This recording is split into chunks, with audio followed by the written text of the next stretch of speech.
And we are live. Welcome to another episode of The Awesome Walkers, where we listen to inspiring stories by people who walk their talk.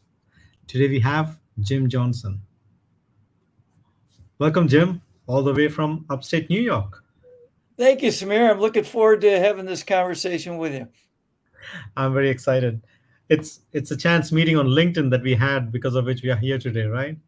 Absolutely. LinkedIn. It's how amazing how somebody sitting in Dubai is connected to somebody sitting in the New York just because of some comments that we passed and some exchanges we had over the chat and LinkedIn. Absolutely. So you never know. I mean, the world's become smaller, hasn't it? Yeah. You're saying about you being 30 years as a basketball coach. Before I get into my questions, would you like to introduce yourself a little bit so that we have a little bit of context for the audience? Uh, Well, a little sure. bit of who is Jim in your own words? So who is Jim? One of the things I challenge all people is to think about who you are. And because, I'm going to share a little bit about myself, but I want to try to help your audience as much as I can. And be more about you and not about me. I did grow up in a sports family where my father was actually my high school basketball coach, and he was one of my major heroes growing up. And for your audience, think about your own parents. Were they people that you really wanted to model after? In my case, they were, or in other cases, it's not. But you find people that are highly successful that learn not what to do from their parents as well as what to do. And so my dream, like I think a lot of young people, is they want to be a professional athlete, and I wanted to be a professional basketball player. And I was a pretty good high school player, probably in my mind a better player than actually I was. But I got very humbled. And for all that are listening, think about the first time when you had a really major setback. And one of my most major setbacks is when I got to college. I got cut from my college team. Think how you handle that. Because I got to admit, that was one of my bigger setbacks early in my life, and I didn't handle it very well. I actually kind of went off the wagon. I started to drink a lot of alcohol and really lost my track. Fortunately, and for all of us, you think about what turned you around. Well, one of the major things that helped me is I met a young lady in college my third year, and we started to have a relationship, and now we've been married for just over 40 years. And she really helped me uh, establish more of my why, that I had more of a purpose, which I know I've heard you on podcasts, and you talk the power of why, which I think is so important. I know Simon Sinek wrote a great book about it, but I think having clarity of your why. And so after I graduated from college, we ended up getting married a year later, and we've been married now for almost 41 years. And through that, my dream was then to be a head basketball coach.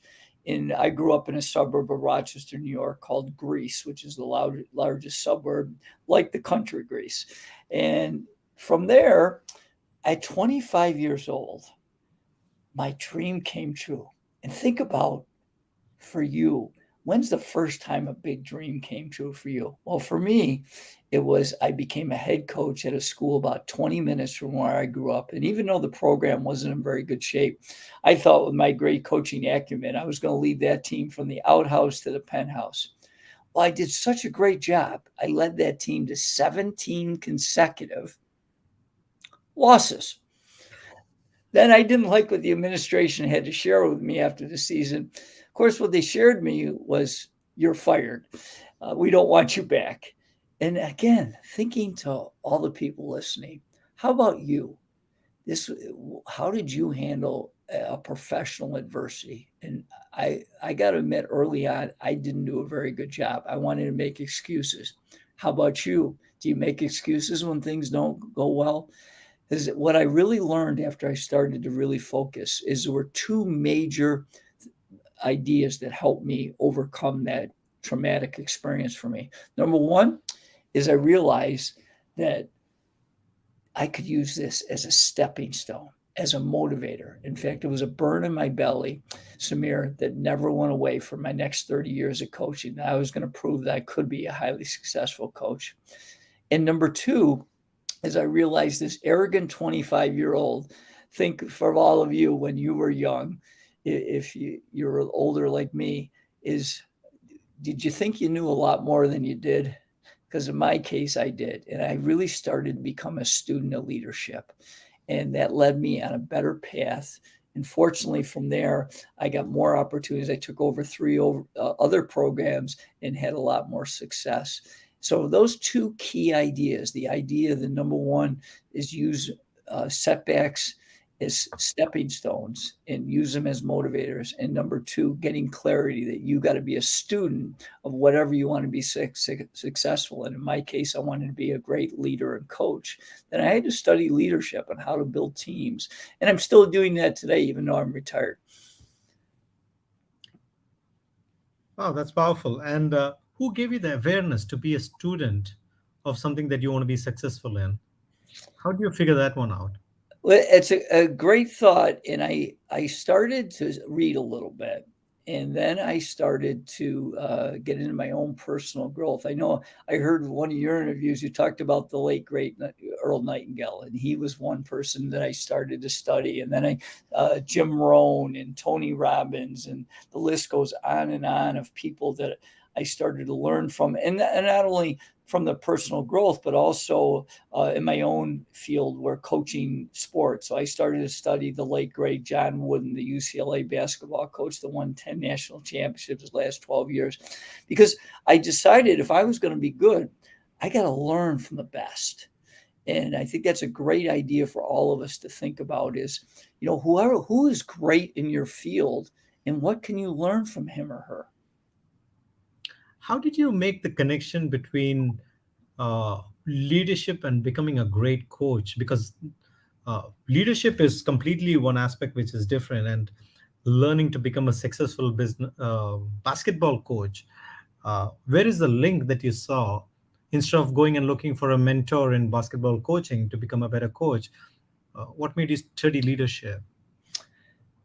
Well, this was an epiphany that did hit me a little bit later on, but early on in my career, and for all of us, think about when you start, what are you trying to learn? And for me, early on, it was in basketball, it was like what is the next play? How to organize a practice better? How to teach skills? And they're all important. But the epiphany I had when I started to really study on how to build teams is you have to be a better leader. And of course, the thing I always challenge everyone is the first person you got to lead is who? You. And if you can't lead yourself well, it's very difficult to lead others.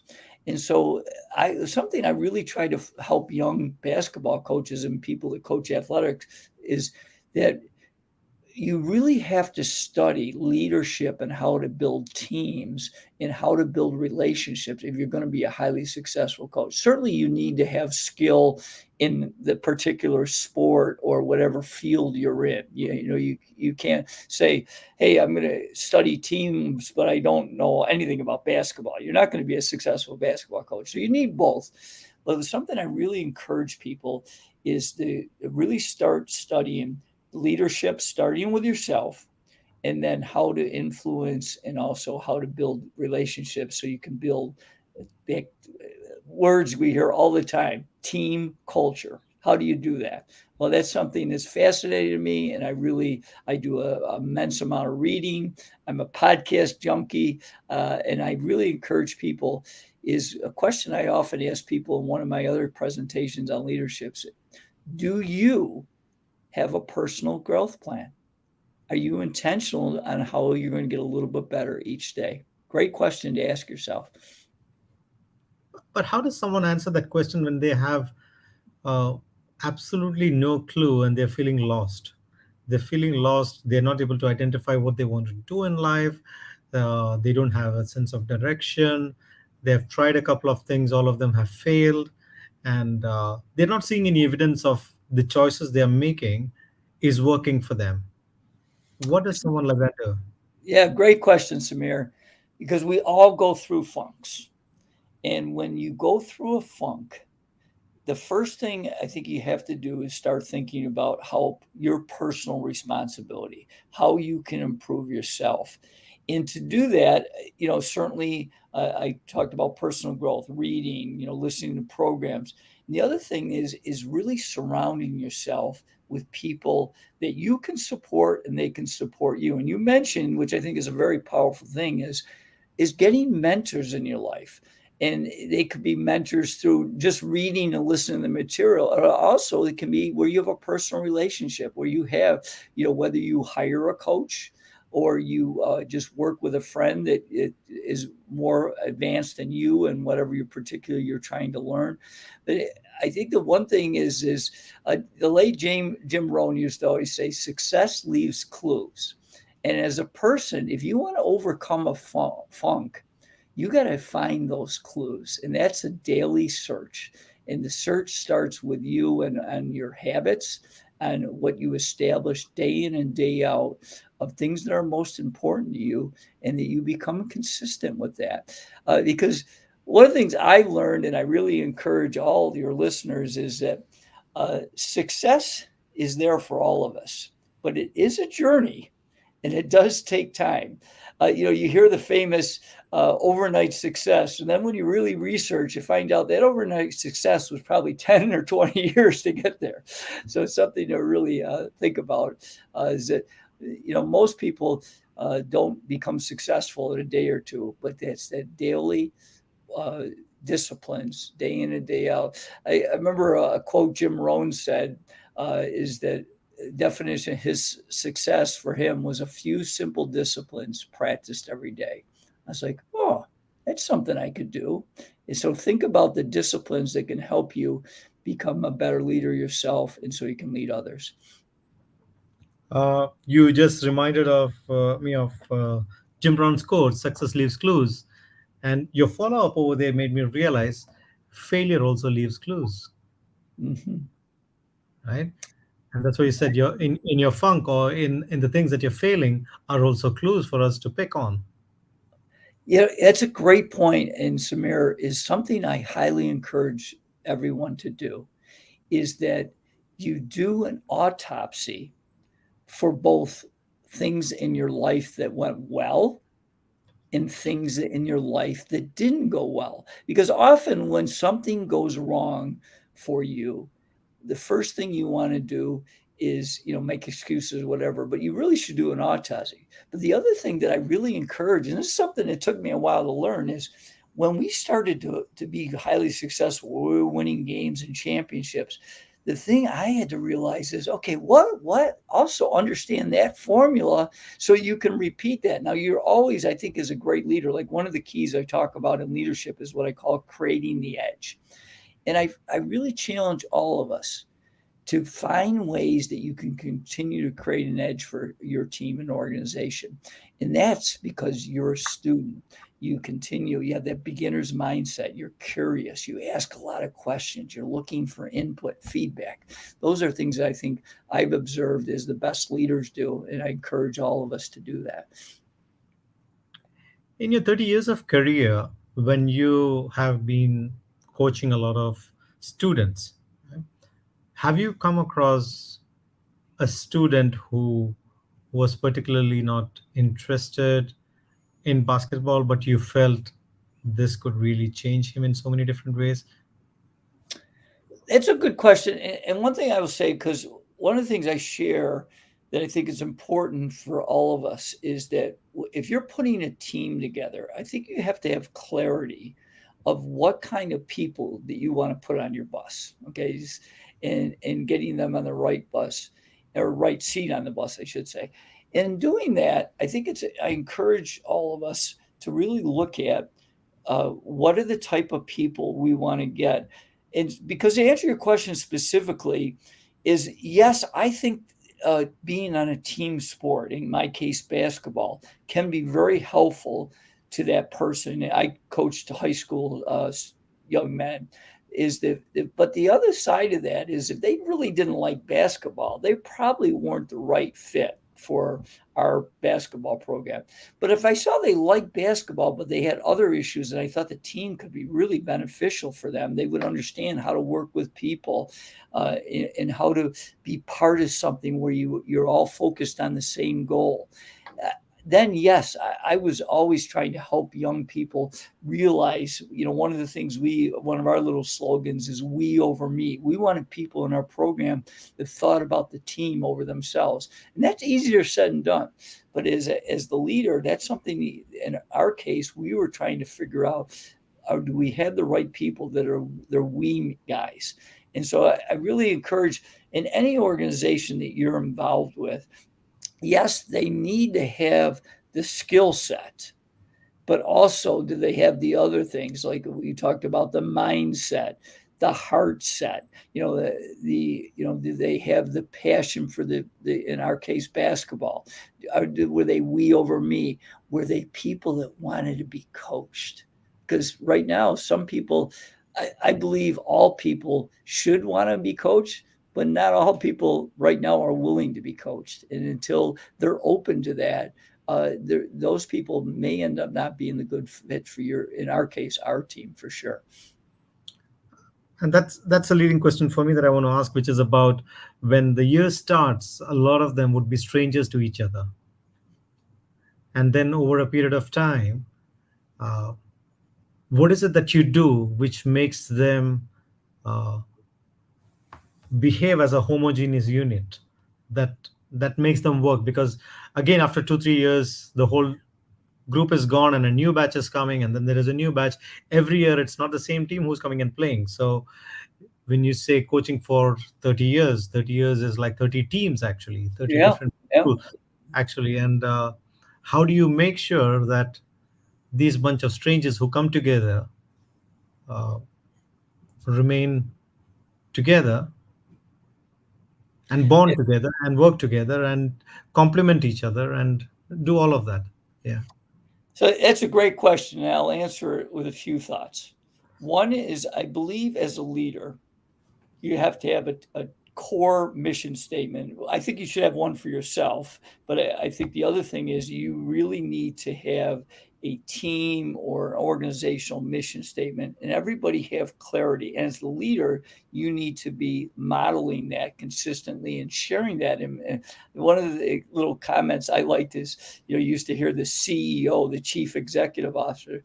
I believe great leaders are the CROs, the chief reminding officers. They're consistently talking about the mission. And for our mission, for our basketball program, it was to develop winners on and off the court. So one of the things as the leader is I was sharing, what does it take to be a winner on the court? Winning the game is part of that, and developing a system. So how we do that is understandable, but also winners off the court. Now, are you being a citizen that is productive in our community? Are you a person that does your best academically? Are you trying to be the best person you can be each day? So that's where I think it starts, is really getting that core mission and clarity and everybody buying into the mission. Secondly is, after we chose our team, we would bring, and pretty much all of us have heard about goals. But I think you really, as a leader, have to have clarity. And what I would do is I bring the whole team over after it was chosen, and we would have a team goal meeting. And so, one of the things I encourage young leaders is to get input from your people. And so you're getting buy-in about what the team goals are after you've got clarity about the team mission. And one of those quotes I used to give our team is, when you think it, ink it. And then I'd ask them, what do you mean by that? And of course, it means to write it down. So we would put our goals in writing. The third thing that I think is really important is we also helped each person with their individual goals. And here's the key as a leader. I encourage all the leaders is you need to meet with your people individually in various forms. I'll give you a couple examples. One example I think all of you would really enjoy is you have an individual goal meeting.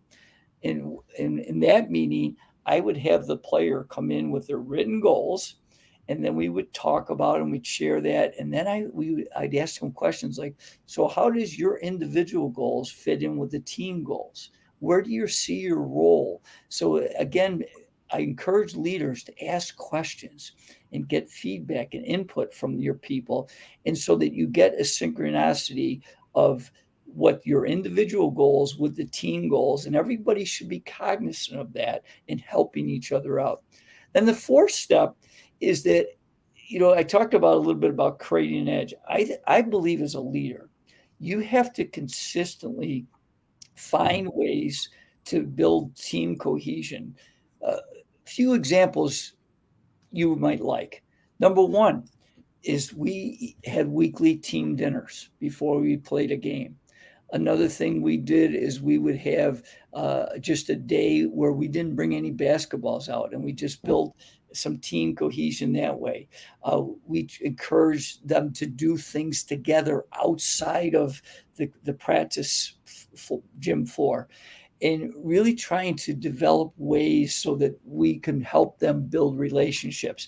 Uh, One idea I believe your listeners will love, and that is when we would have a team meeting, sometimes we would start with a question. I believe your listeners will like this. If you really knew me, dot, dot, dot. And then each player would share something that we didn't know. Sometimes we did it in partners, sometimes we did a team wraparound and just got the people to share. So the better that you could get to know each other, the better the key cohesion usually ended up. Can you give an example of what you would say if you really knew me, for example, in this conversation or with a team? What would you say, for example?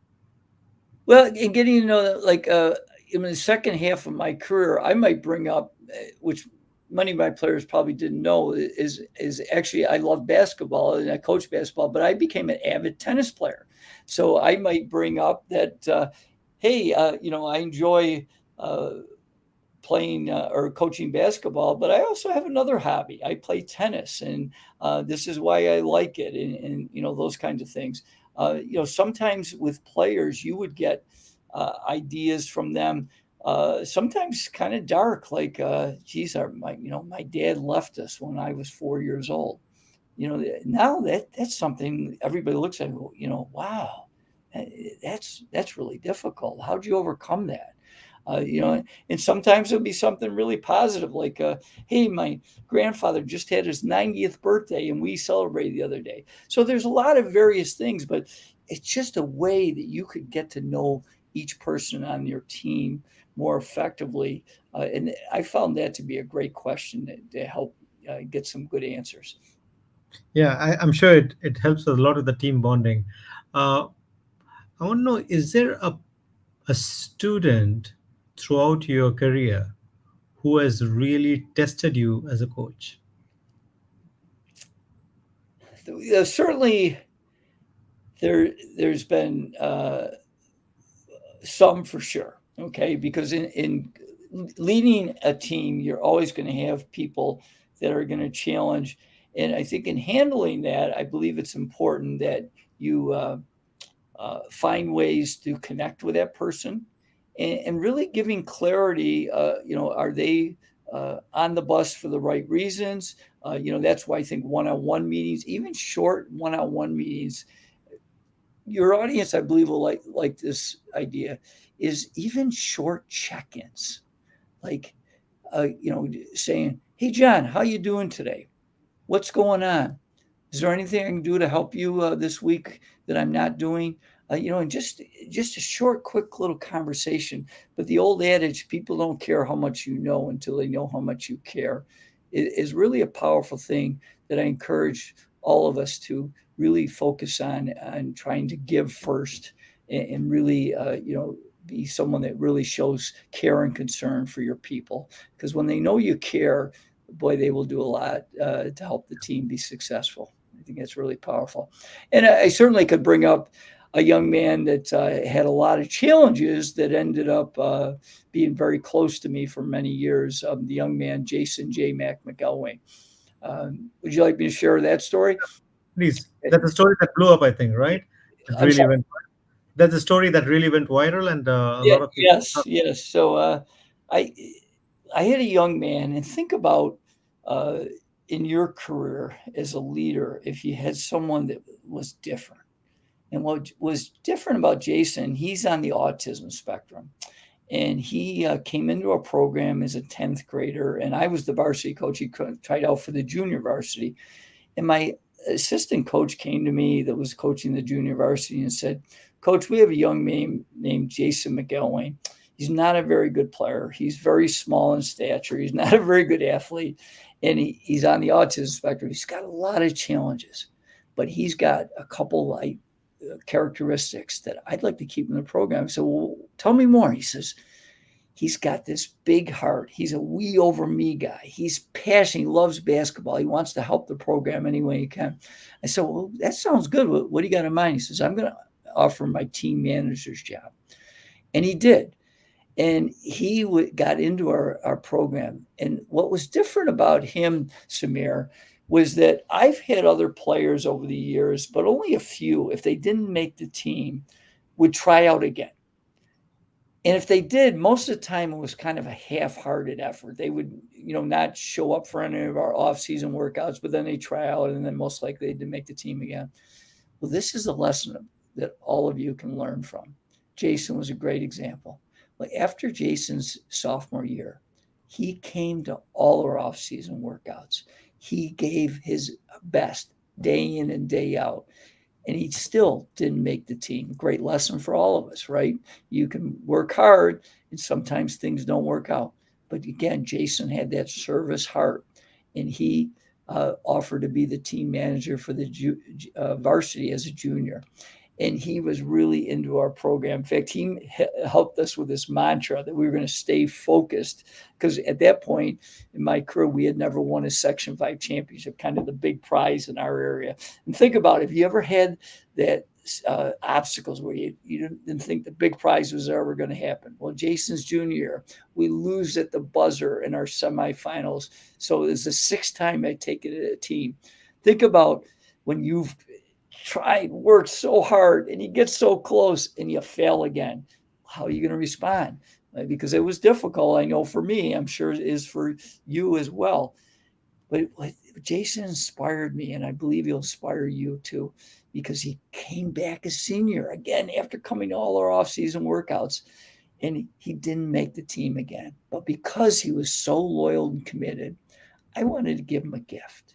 And the gift I shared with him is for our final home games, what we call senior night, where I honor the seniors. I was going to give him a uniform and hopefully get it in the game. And I will tell you, when I saw Jason in uniform that night, embracing his parents before the game, it's a memory I will always cherish. And think about in your own life when you've helped somebody do something and see them in a special moment like that. It's really powerful. Well, with just over 4 minutes to go, I told Jason to go on the game. He was so pumped, he nearly ran on the court. Then what happened next, what I didn't know and what Jason didn't know, one of our parents had made these placards, these pictures of Jason's face, put them on paint stick, and gave them to the student athlete or student body and our spectators. They gave him a standing ovation, and they showed all these pictures. And Mr. Macho, how would you have responded if you saw that? I sat down and started to cry. Then Jason's in his first varsity basketball game. The first time he touches the ball, he's got a three-pointer. He lets it go. The crowd stands in anticipation. It misses by like 6 feet. And I kid people, I know you're not supposed to pray in the public schools in America, but I was praying, dear God, please help him get one basket.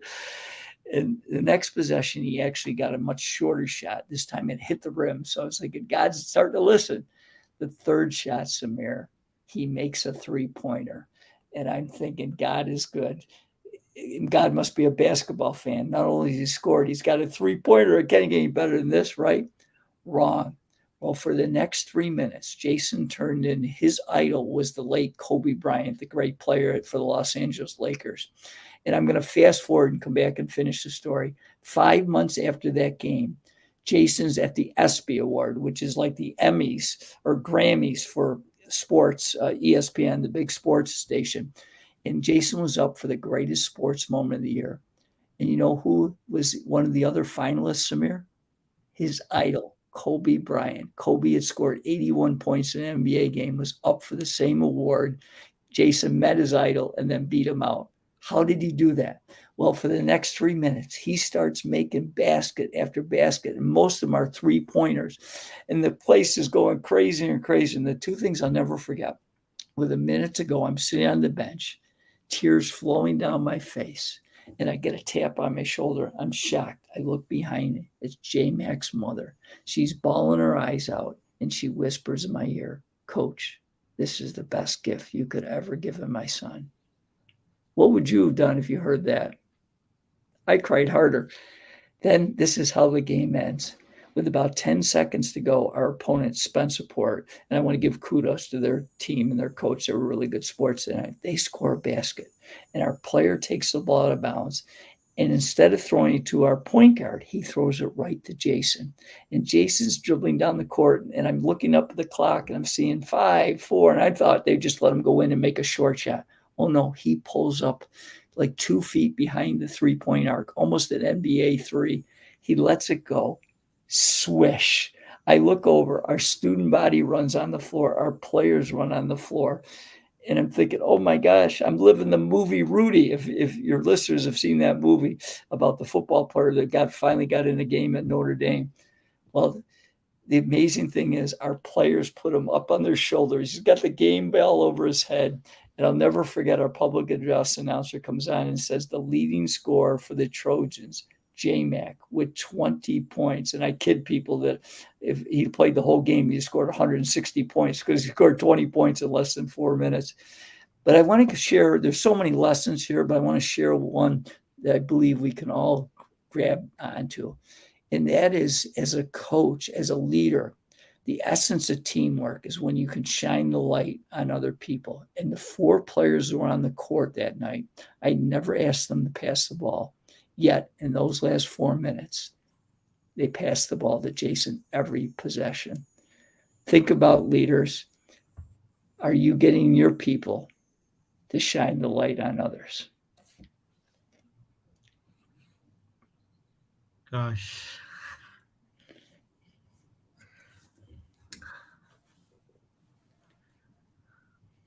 I love this story. Uh,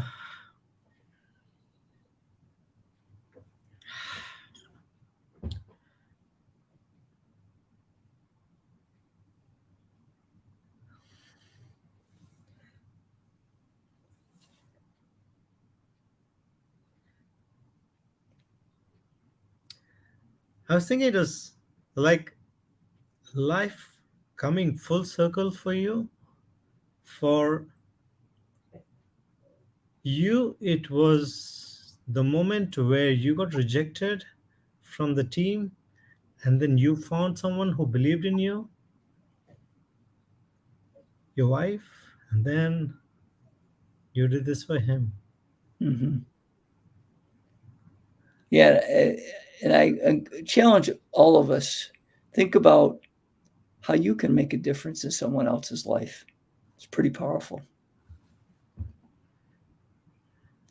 I'm curious to know, how is it that you cut the team now, right? Every year you cut the team, and there are people who don't make the cut. How do you give them the message now? Because you know it can land very hard. It can turn someone into an alcoholic. It can Mm-hmm. someone go down the road where uh, they throw their life away because they didn't make the cut. How do you handle uh, sharing that message that you didn't make it this year?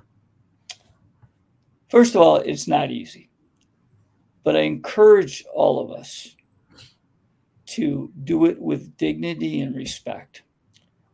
With us is when we decided who was going to make the team and didn't make the team, I met with every young man that was trying out for the team individually and shared with them whether they were going to make the team or they didn't make the team. If they didn't make the team, I did it with dignity. I shared, well, for these couple reasons, you're not quite good enough to make the team. But I did offer them, like, if you wanted to stay involved in the program in some way, we could make that work.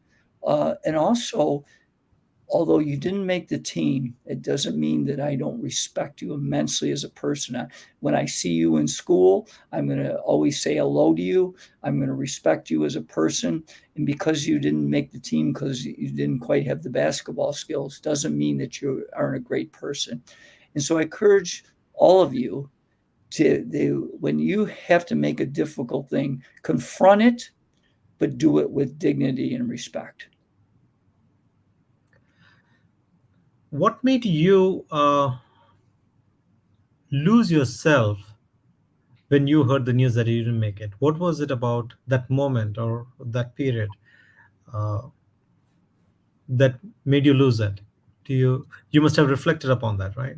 Yeah, I have. And I think a lot of that had to do, Samir, because then my identity is that I was a basketball player and everything else was secondary.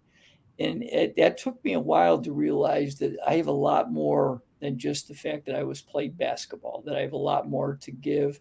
Now, I can't say that I turned that around. I didn't. In fact, I struggled for a while. And that's why I think it's really important when you have adversity that make sure you aren't afraid to share with people, ask for help, be very aware of the people that you're associating with. Great question to ask yourself is, are the people that are associating with, are they helping you or hindering you on what you want out of life?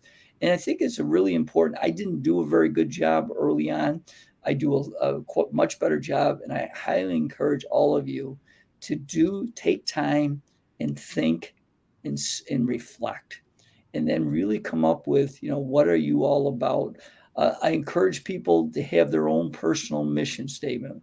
If I would have had that when I went through that cutting, I think it would have helped me immensely, but I didn't. And I encourage people to ask themselves, why were you put on this earth? And also get clarity of what your top three values are, and then trying to put that into a succinct statement or two of what you're all about. I'll give you an example.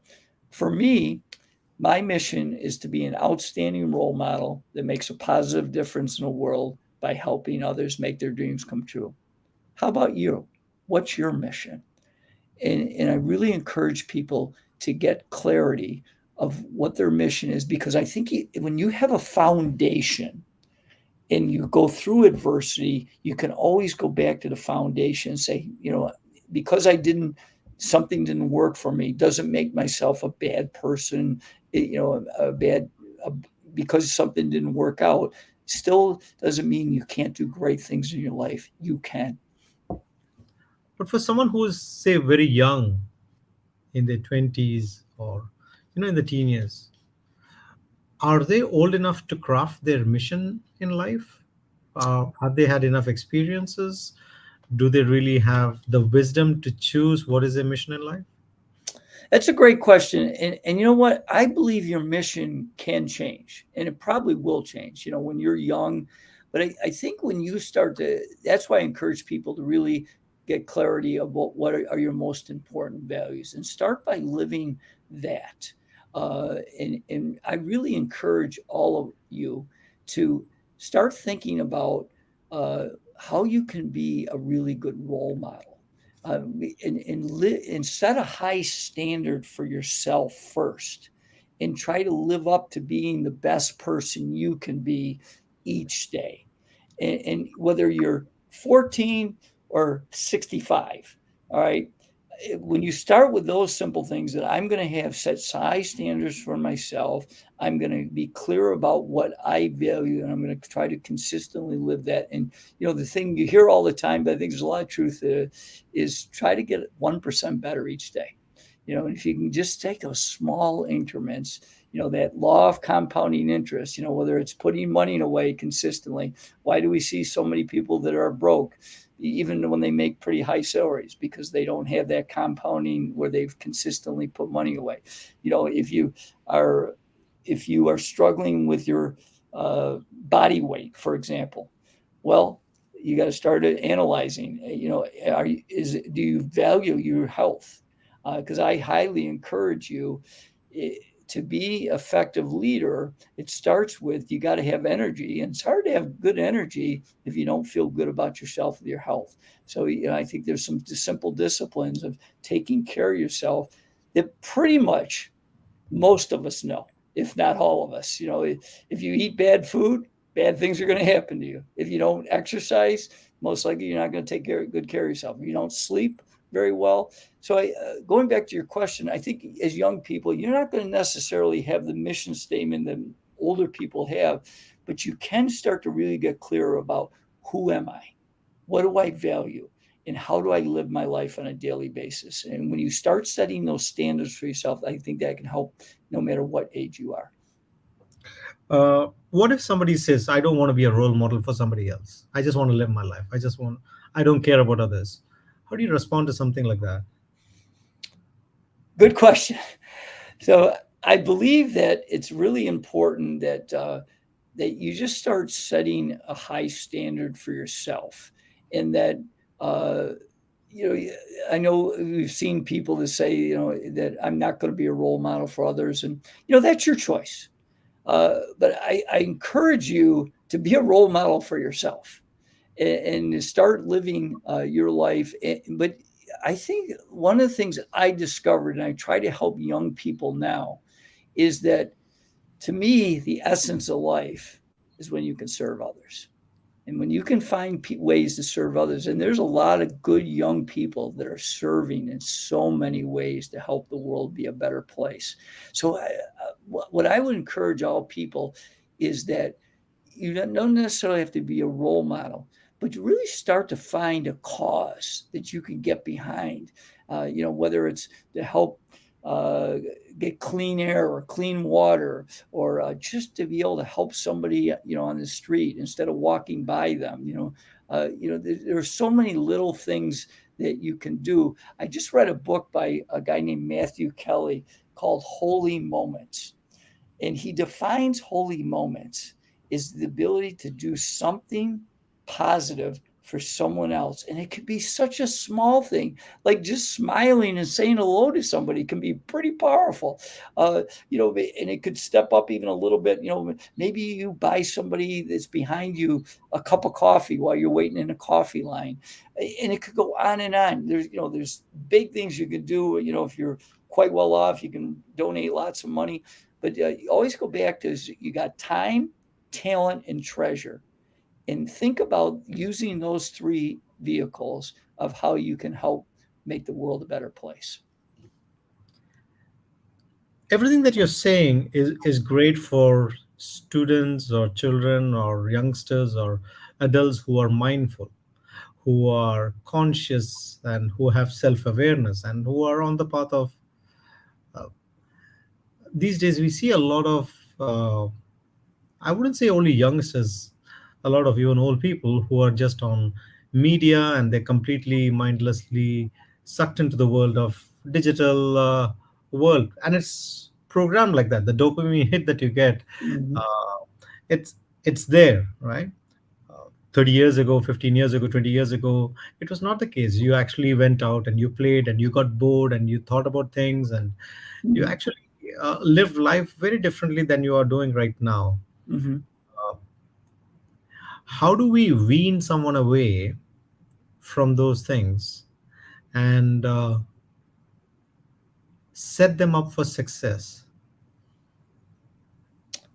even when they are not willing to yet, but because you are perhaps their mentor, perhaps their parent, perhaps their teacher, and you know better than they do because they're too young or naive to know it yet. So, what is an approach that someone who is in a position of responsibility take as an action? Another powerful question, because I think there's different things, but I know I said this before, but I think the first thing is to try to build a relationship with any type of person, and especially if they're struggling, is that you really got to really, number one, ask questions and really be a good listener. And really get that empathetic mindset that you're going to support them the best that you can.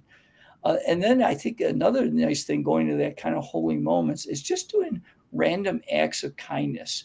Like just checking in with them and saying hello. Like one of the things I started doing that I learned from another person that I think is really powerful is I send short little video messages to people that are in my text, that are on my phone, and just checking in. How you doing? Is there anything I can support you with?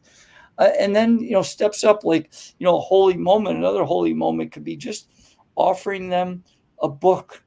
Hey, when you're open to this, I think this book would be really helpful to you. Uh, or encourage them, listen to a great podcast like Samir has, or just encouraging them in different ways with the understanding that uh, what works for one person doesn't necessarily work for other people. But there is one, I think, constant is if when people really know that you care about them, I believe they're going to eventually open up to you. And as a person trying to help others, sometimes it clicks very quickly with people that you're around, and sometimes it doesn't. But if I think from the perspective of people like yourself and people like me that are trying to make a positive difference in the world, it's just do what you can consistently. Uh, I know because I've studied. I've been a speaker now for 17 years, and what gets a bigger following is if you do something that's really contrarian and often negative. That tends to get a bigger bang than it is to say something really positive or share a really neat story. But I found is what, where I am in my life, I want to help people. And so I'm going to stay optimistic. I'm going to stay positive. I know there's challenges in the world, and I'm not by any means perfect, and I don't believe any of us are. So you're going to make mistakes, but really go back, and it really starts with just finding ways to build that relationship so they can trust you. And if you treat them with respect, because one of the things I've really been focusing on right now, Samir, whether we agree or disagree, with people I talk to, is the huge thing. If we're going to make progress together, we have to respect each other. And I have to be open to your thoughts and your ideas, and be respectful. Like I might say to you, Samir, hey, I appreciate your thoughts on that. I happen not to agree on that thought, and here's why. But I'm going to respect you. I'm not going to say you're wrong. That's not right. I'm going to just say, hey, I have a different viewpoint on that. But it's a challenging thing because everybody opens up at different times. But was really special, and I'll end this answer to this question is, I believe it's very helpful to become a better storyteller. You'll like this idea.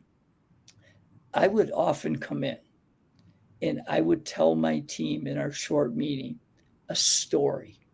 And would be a story sometimes of someone that didn't do very well, and often it'll be a story of people that have overcome adversity to become successful, because people can relate to stories, and that's a great way to learn. So I encourage all of us to become better storytellers and build that bridge as opposed to building a wall with people. Beautiful. I love that. I love that. I think we all must become students of storytelling, uh, Mm-hmm.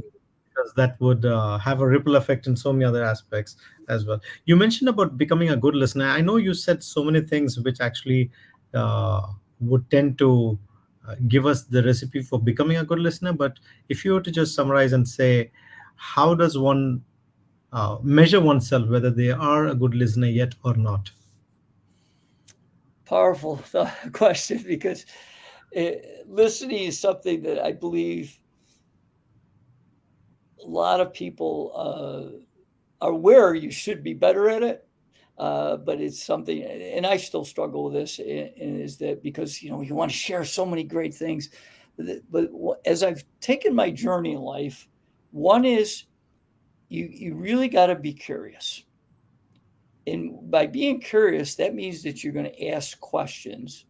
And then when you really show that people you're listening is when you really listen to their answers and then have follow questions.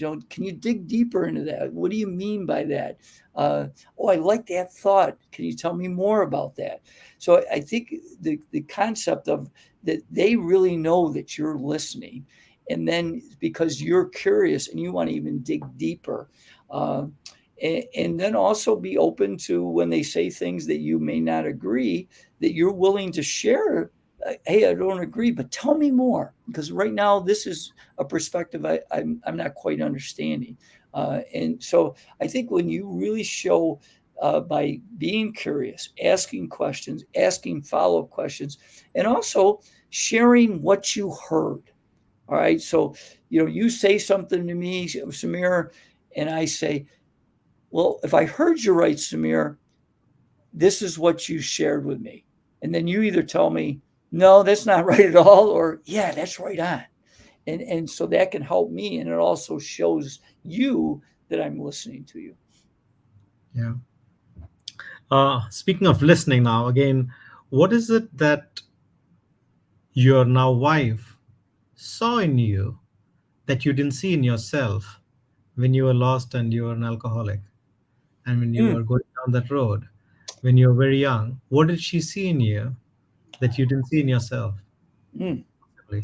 I gotta say, Samir, I've been asked a lot of questions, and I've never been asked that one. So you stumped me. I'm gonna have to think through. You know, I I do believe that she saw that I had a good family, that I was a caring person. I just had lost direction. And I believe in her mind and heart, she felt that this is a person that with with my help could get back on the right road. Uh, because I think she knew I had a good heart and that I cared not only about her but people, and I wanted to do the right thing, although I wasn't consistently doing that. But I think she saw the potential that I had some really good characteristics that needed to be refined, and really helping me get back to what was most important, my core values, which I really had lost my way with. Hmm. And she was an encourager. She's I know you could do this, and she knew that I was going to invest a lot of time to be the best teacher and coach I could be, but she was always supportive. She never I think she missed one game in my 30 something years as a coach, so she was always there for me, and then that's pretty powerful. Yeah. What did you bring from your journey as a coach to your role as a father? Well, the one thing that I started to do better, because we didn't have a child, we only have one son, and we had him in our early 30s. So by then I had coached about a decade. And what I started to do better is really observe the parents of my players, and find out what I really liked and what I didn't like. And what I liked, I wanted to emulate and put in when I was going to be a parent. An example your audience I think will like is that I found things that I didn't like when parents like live, excuse me, totally through their, in my case, it was sons, where, their life depended on their son getting a college basketball scholarship. Uh, I thought that was wrong. I wanted the people that were going to support their sons through thick and thin, but also would support the team and realize that this is a team game. It's not just all about you. And that's something I learned. My illustration, my son actually played basketball when he was young, but he never liked it. And a lot of people have asked me over the years, did it hurt you when he decided to give basketball up? Because he gave it up in eighth grade. He didn't play it all in high school for the team. I said, no, not at all. Because what I learned is he didn't enjoy it. He didn't want to invest time. He didn't have passion for that. It's funny because Samir, I love music. I don't have a musical bone in my body. My son was in musical theater. He was in the choir. He played an instrument. In fact, in fourth grade, I played the trumpet for 1 year, and I played in front of my grandmother, and I was so bad, she laughed so hard she wet her pants. Have you ever gone through that situation where a parent or a grandparent watched you and you were so bad they couldn't even handle it? Well, in that case, so I realized that, but I learned so much with observing other parents that I think it helped me. My son ended up being a great student. I was just an okay student because I didn't put the time and effort in, but he didn't. I kidded people over the years. My son graduated magna cum laude from college. I graduated thank you laude from college. I was just very hopeful that I was going to get through. Uh, but that's again going back to what you talked about. Is there's different stages, and when is your mind? The old adage, your mind is like a parachute. It only works when it opens, and for each of us, that's different. And so, really be aware of when are you going to let your mind open up. And that's something that I tried to really do in observing other parents and learning, and then trying to do the best to be a model. I think was very important for me, for my son, and really encouraging him to be the best that he could be, no matter whether it was because he didn't play a lot of sports, but he did other things exceptionally well. What I'm hearing from everything that you said, I would sum up in a few words, is from basketball and for your role as a father, what you really did is embrace each person for their strengths, Mm, well said. right? You just accept them as they are and you embrace, and then you lift them even further. We're coming towards the close of our great conversation. I can't believe 1 hour has flown away in Yeah, conversation with you. Is there a question that I'm not asking that you would like to answer? I will say is, what would you say to help make the world a better place? And we've kind of talked about a lot of different things about that. Is I I'm going to answer that by saying a few things. Number one is be the model that people look at, and to be the model, I think you got to set high standards for yourself. Number two is be positive.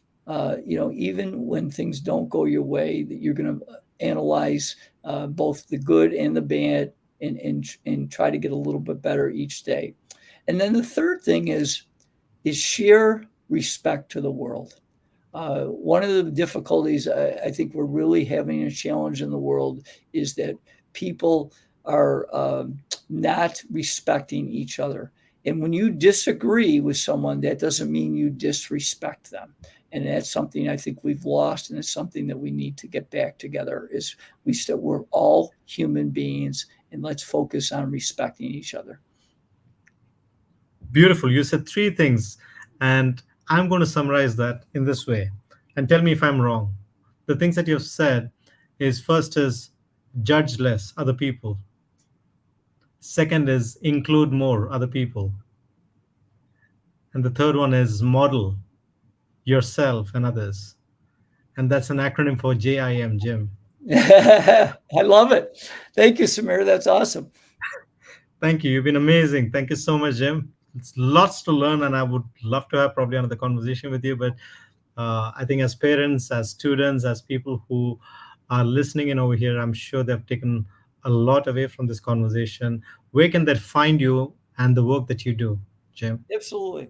So, coachjimjohnson.com, and on my website, I have a free newsletter people can sign up for. I also have a free weekly blog you can sign up. I have a YouTube channel called coachjimjohnson.com.